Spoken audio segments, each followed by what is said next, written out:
In this video, I will demonstrate how to manually put Shopify orders on hold. So first of all, make sure to be logged into your Shopify account and then open the order section. Then look for unfulfilled order and then open it.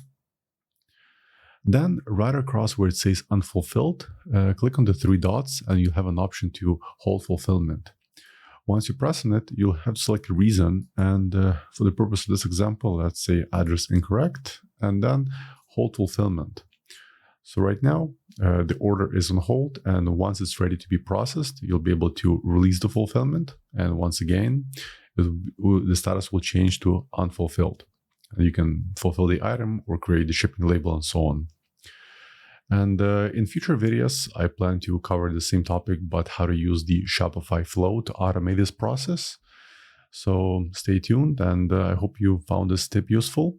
And for more Shopify tutorials, please subscribe to my channel. Thanks.